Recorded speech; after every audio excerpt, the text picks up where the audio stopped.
Welcome to another episode of Healing the Child Within.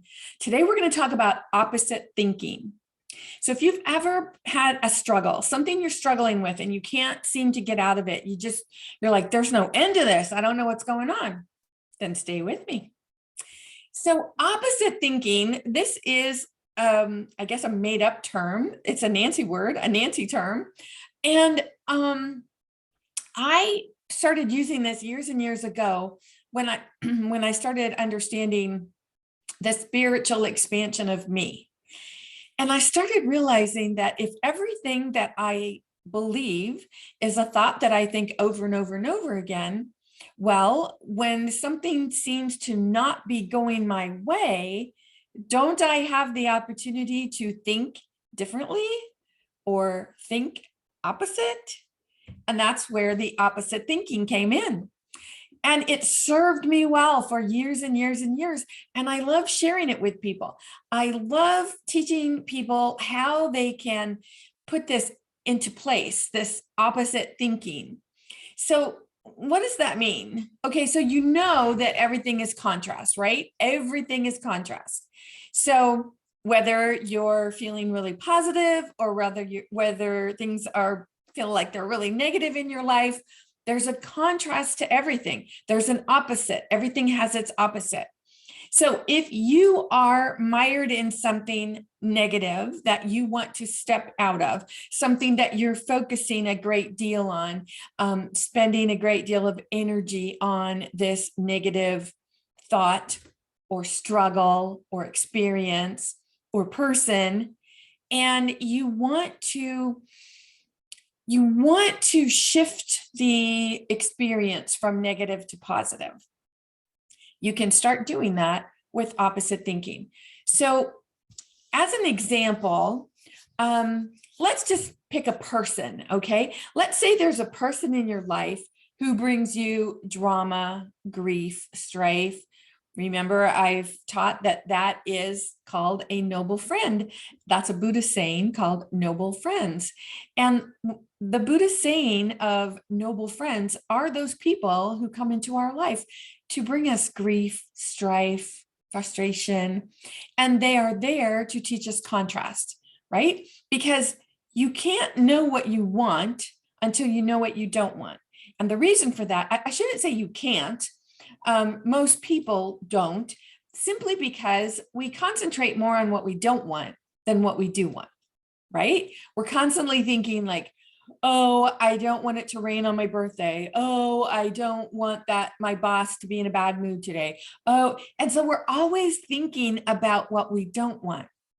But when you can really be mindful of your thoughts and what you are focusing on, and then pay attention. Oh, are my thoughts usually going towards the negative? Like, am I getting up in the morning and saying, I hope my boss isn't in a bad mood today? I hope that whatever, So pay attention to your line of thinking. I have conversations with many, many, many people, and it's so interesting to me when someone says, oh, I just love your energy. I love talking to you. You're such a positive person. I'm a really positive person too. But and then they start talking about the negatives. You see, and that's not a judgment. It's simply an observation that many people don't realize they are in that spiral of negativity. They are in that focus of negativity, that experience of negativity. And the reason for that is maybe because they've never been taught differently. So let's pick a person, as I stated before, and we're going to put this example of opposite thinking into play. Okay, so let's take the boss, all right? Now you're thinking, okay, my boss is a tyrant.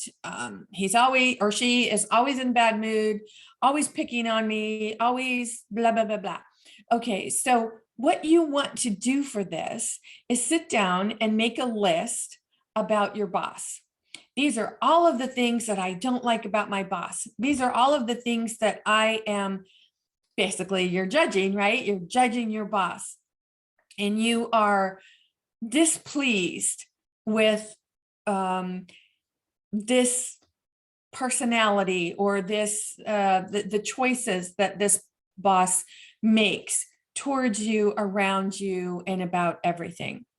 Now, here is where, when you sit down and you really write it out and you get very clear on what it is that's bothering you, because oftentimes it could be that something is bothering you in a completely different area, but you're using the focus that you have on your boss to make that like this one big lump sum of, oh, this is everything is my boss's fault. If only my boss were nicer, if only my boss were blah, blah, blah.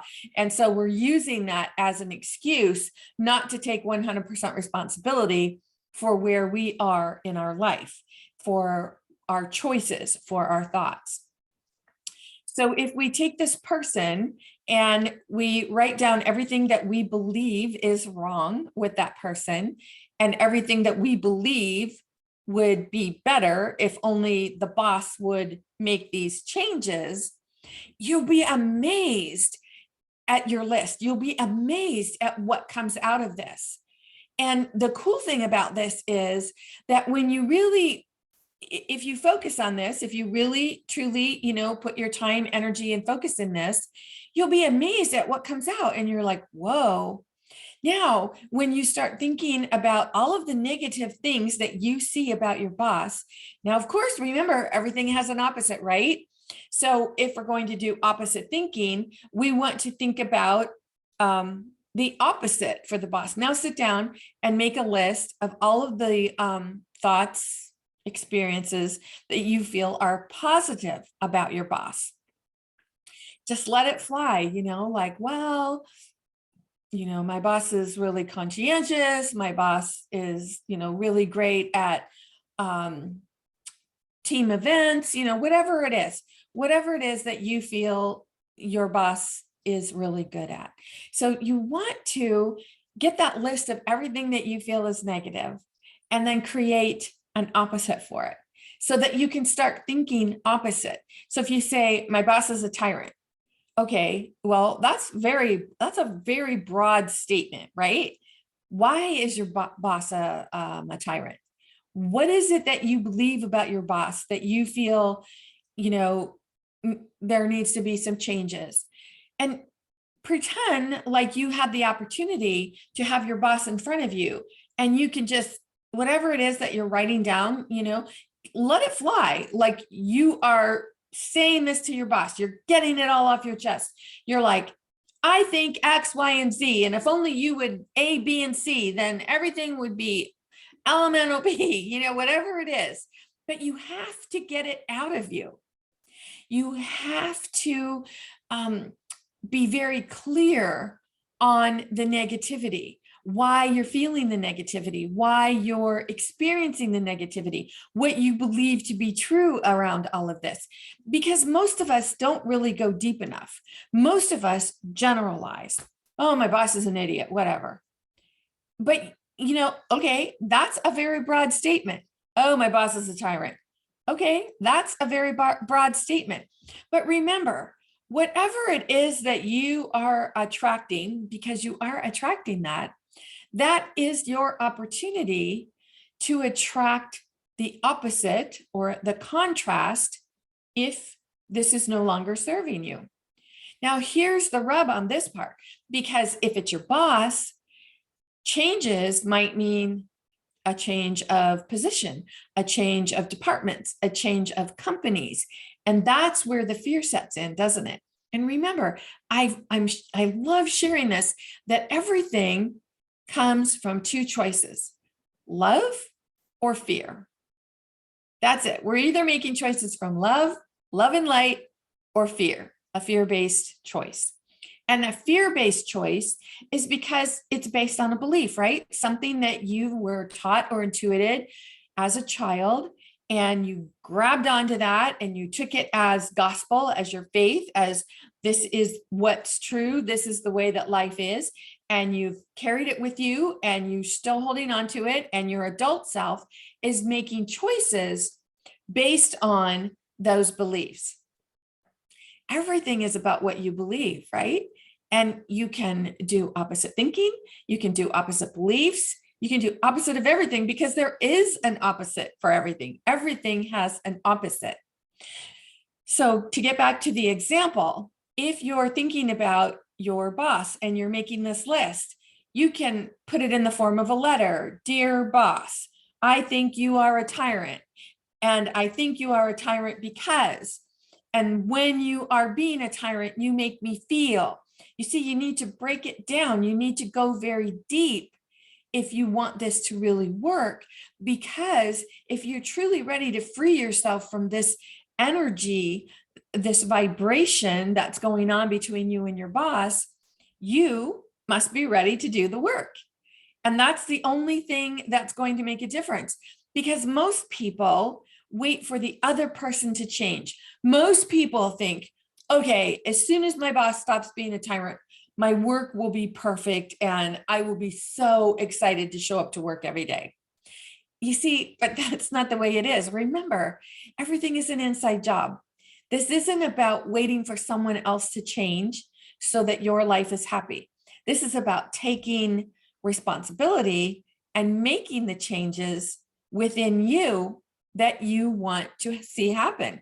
And that's what that saying is, right? Be the change. Be the change you want to see in the world. Be the change. That means you. What inner work can you do to support you and shift your energy, your attention, your focus, your vibration? Now, when it comes back to the boss, because I'm just using this as an example, and you're writing down all of these beliefs, thoughts, feelings, emotions, experiences. Remember when you yelled at George in front of the whole crew? That was really a jerk ass thing for you to do. You know, get it out of you and really be mindful of what you're so angry at your boss for. And you'll be so surprised, so amazed when you sit back and you look at this and you're like, oh, wow. Because remember, it's not about the boss, right? It's not about the boss. And if you think it's about the boss, this is your opportunity for opposite thinking. It's not about your spouse. It's not about your spouse. And if you think it's about your spouse, this is your opportunity for opposite thinking. It's not about your health. Again, if you think it's about your health, this is your opportunity for opposite thinking. It's not about your wealth. If you think it is, this is your opportunity for opposite thinking. You see a pattern here? Because when you're focusing on your wealth and it's not where you want it to be, but you're putting all your attention, energy, and focus on where you believe it's not, you have the same opportunity to step back and do the same exercise that I talked about with the boss. Dear money, I'm so frustrated with you because X, Y, and Z. See your money as an entity. See your money as an entity that you can speak to, have a conversation with. Because remember, money is just energy. People are energy. Everything is energy. We are all 100% energy. You look at things and you think, oh, that desk is solid, that window is solid, this person that I am is solid, but we are all energy. And if you look at anything, person, place, a plant, whatever, if you look at it with a TEMS microscope that goes very, very, very, down into the molecular structure, and you look at it, you'll see that everything is energy. Just there's spaces between everything. And this is why we have the ability to create and manifest what we want to create and manifest based on how we're feeling, because that's the vibration. Everything starts with a thought, and what you're thinking, you're feeling something about those thoughts, and what you're feeling, you're creating this energy around it. And that energy is what's creating matter. And the matter is what's creating what you can taste, feel, touch, smell. What do you think about your opposite thinking right now. If what I just said sounds so unbelievable and so crazy far out there, like, what? Can you give yourself permission to do opposite thinking about your resistance with what I just shared? You see, it's everything is, we think like, oh, I'm going to work with this person and they're going to give me the magic super sauce or the magic secret or, you know, the ingredients to exactly what I need to have a happy and fulfilled life. But the thing is that you already know this. It's within you. It's deep within you. You come from source, that you are source energy. You were source energy before you were born. Source energy is still within you. That is part of you. And you can tap into that at any time. But most people who don't know or haven't yet been taught or haven't had the opportunity to experience this spiritual expansion, this healing of your inner child, to let go of the limiting beliefs, the negative beliefs, the beliefs that no longer serve you, and change your thoughts around. Shift your thoughts, shift your energy. If you've not been taught this, or if you don't even know it's possible, you're going to continue to make choices from the same beliefs, the same thought patterns, and you're going to continue to create everything today like it was yesterday and everything tomorrow like it is today. So you're actually creating your future from your past because you haven't yet learned how to step out of that energy, that vibration. Does that make sense? So if what I'm sharing to you feels really out there, it feels like, Nancy, that can't be true. Nancy, you don't know what you're talking about. Can you give yourself permission for just a little while to do some opposite thinking about that? All you have to do is start with 2 words. What if? What if what she's saying is correct? What if I apply what she's sharing to the struggle that I'm having? What if I really, truly put my attention, energy, and focus into what she's sharing? How will my life change? How will things shift for me?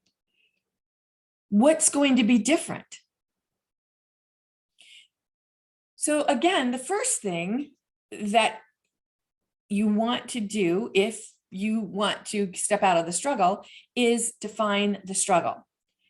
Is the struggle showing up as the relationship with your boss, your spouse, your children, a family member, a neighbor, whatever? What is your struggle showing up as? That means, what is the experience you're having that you're looking at and saying, this is not what I want?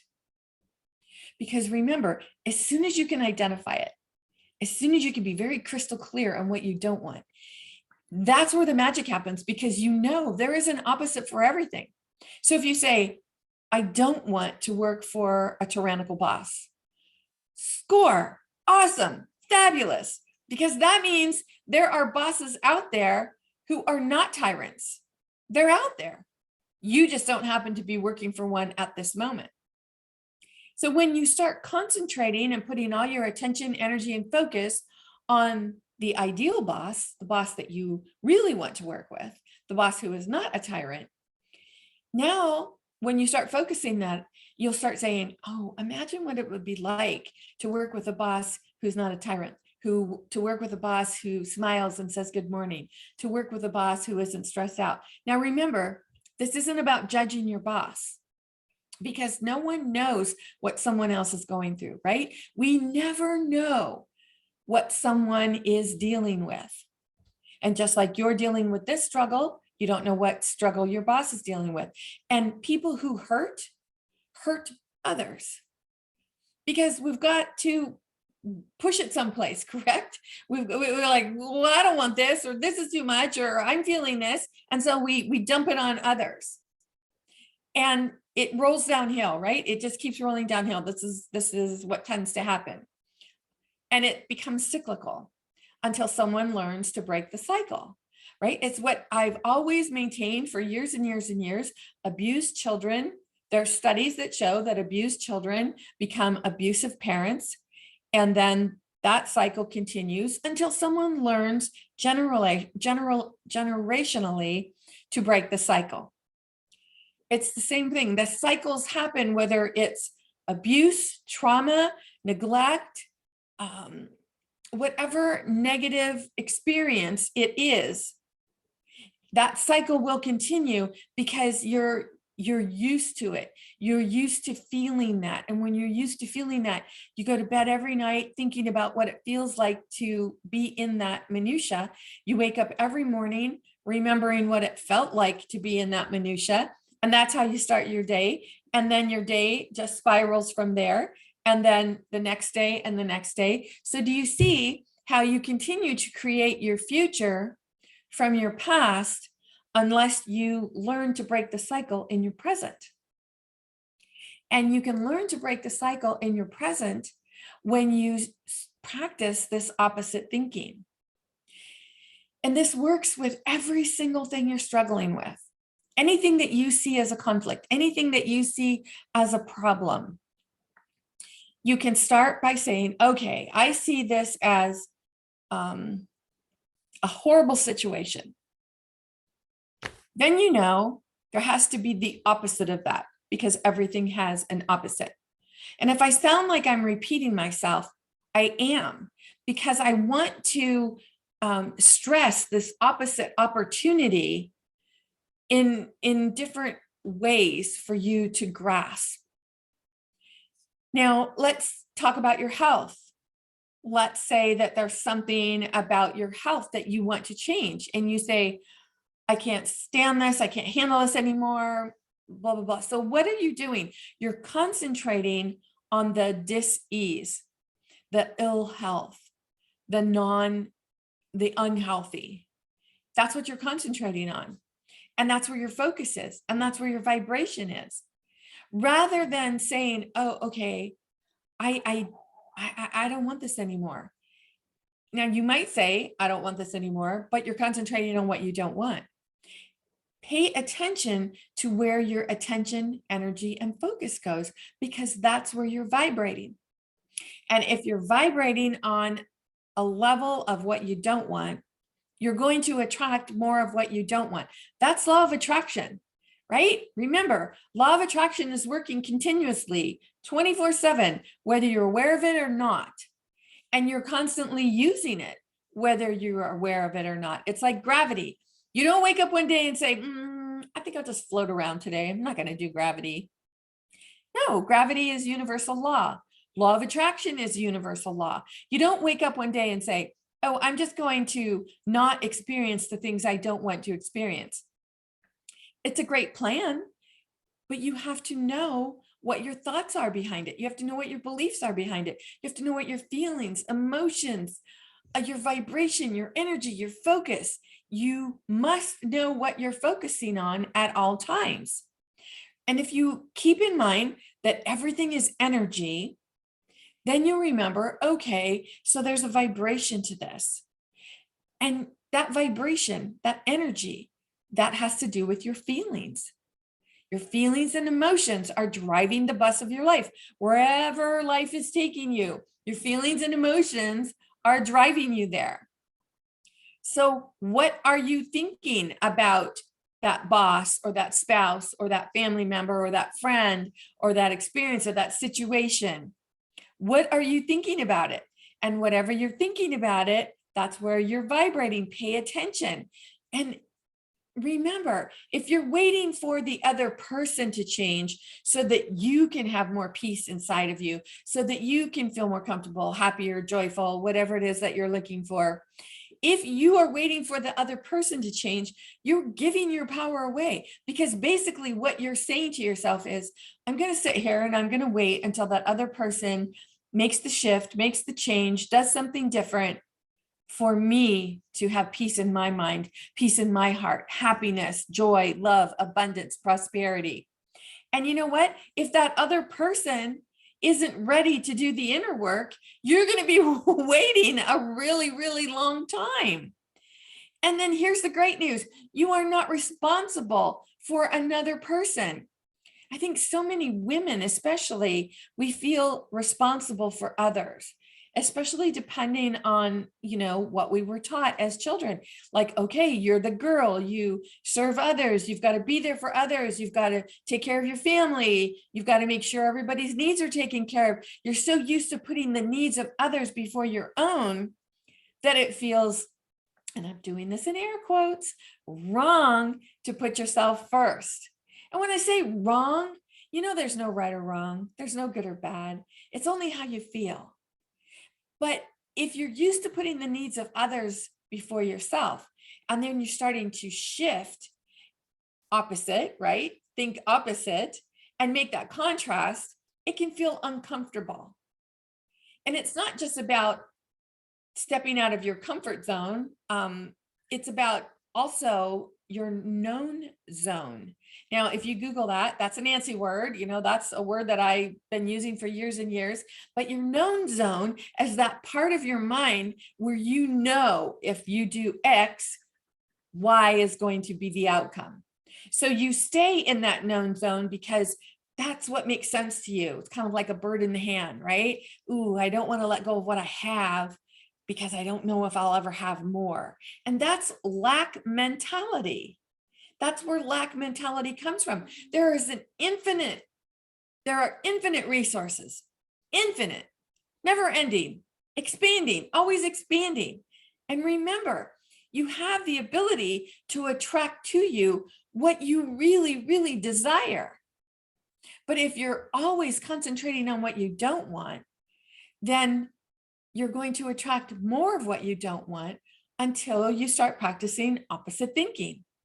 Now, if this is something that you want to know more about, you would just like some information on, I encourage you to visit me at my website, masteringyourbeliefs.com. Look around, get your free download, take the online e-course. There are plenty of resources. Go to the resources section. There's so many books that I love to share with people. Start someplace. Every journey starts with the first step.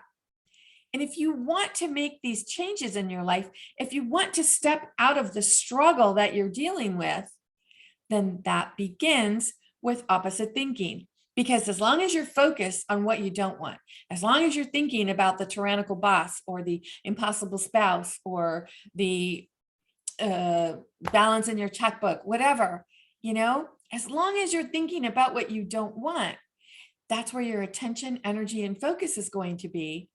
That's where you're vibrating, and that's what you're going to attract more of. So opposite thinking, to kind of sum this up, is your opportunity to step out of where you are and see that light at the end of the tunnel, because that's all you really need, right? Just to know that there's a light at the end of the tunnel, just to know that it's not always darkness, darkness, darkness. And when you say to yourself, I see that light. I see that light out there. If that's a possibility, then I can get from where I am to that possibility. And you can do that like that. We can shift anything within seconds, within minutes. But again, life is all about choices. We can see that dot and go, oh, that's probably not the light of opportunity. That's probably a train coming and it's going to run me over. Where are your thoughts? What are you thinking? What are you focusing on? Are you focusing on the positive or are you focusing on the negative? What is your habit? Is it your habit to focus on the negative instead of the positive? See, that's why this inner work is so beautiful. When you grasp it, when you understand it, you realize how freaking powerful you are, how amazing you are, and how you have the ability to shift anything, to shift, to change, to make opposite anything that you desire in your life, because you can have, be, or do whatever you want. It's simply a matter of Where are you placing your attention, energy, and focus? I hope you've enjoyed this message. If you have any questions, let me know. And in the meantime, this is Nancy Muller, the one and only Life Sensei, saying ciao for now.